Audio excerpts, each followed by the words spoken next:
Hello and welcome to What a Film Photography.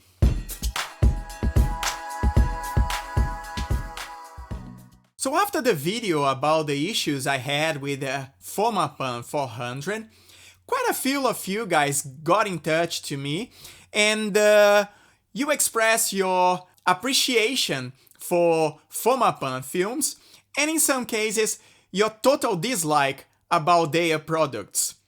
It's fine, we don't have to like all the same thing and we have options.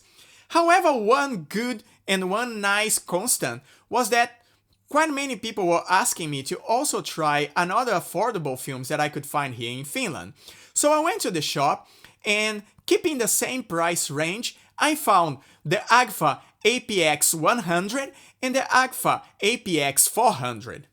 To test these films, I used the APX 100 in studio with my Pentax Spotmatic, and the 400 I used outdoors with the Pentax MX I have, and also with the point-and-shoot Pentax SPO 115G.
Films were developed with HC110, which is the developer that I normally use, with a dilution B, and they were always scanned on an Epson V850.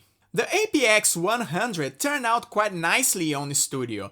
Although it is a bit more contrasty than I normally like, I was able to recover details from the shadows and highlights and still keep the midtones on the levels I normally like in the editing period. The APX 400, in the other hand, was extremely contrasty for my taste.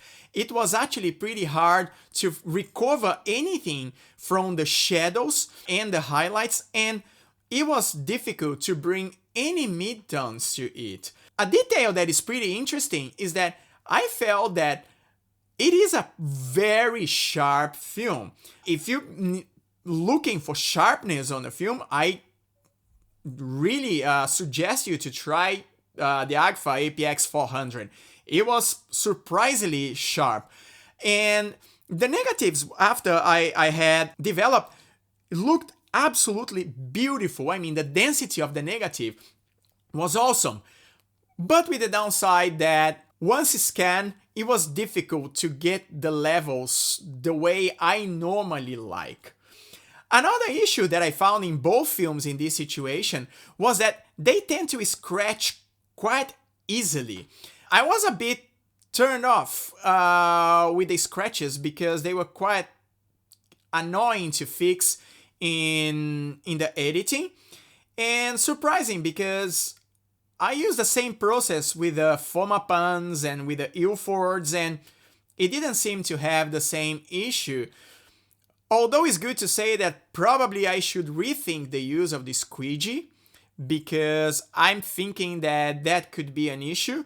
Nevertheless, I have used the same process so far with all the films, and I don't remember to have had such a big issue with scratches with that. But also worth it to review my developing process. Another thing is that I've been thinking is that probably I should test the APX 400 in studio. I'm actually quite curious to see how this sharpness and this contrast nature of the film is going to turn out in a controlled situation. And yeah, I think it's worth it to have a go. I might do it in sometime soon.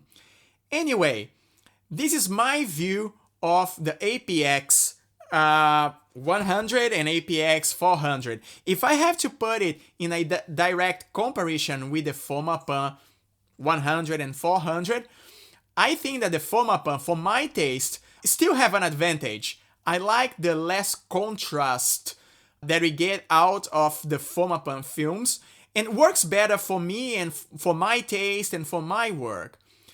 With that said, I'm not saying by any means that you shouldn't use the Agfa APXs. Actually, I strongly advise you and recommend you to try the film and see for yourself if that is something that works or not for your work and for your workflow. So go ahead, get a roll of each of the Agfa films and have a try. It might work pretty well for you, and you might be surprised. Who knows? So if you like this film, please give the thumbs up, subscribe to the channel, turn on the notifications, and make sure that you know everything that is happening on the channel as soon as it happens. I also have set a Patreon account where you guys can help me, if you feel like, to get films and to get new stuff that we can try, test, and have a go here on the channel. So for the time being, I hope you enjoyed this video. Stay safe. Hope to see you next time. Bye!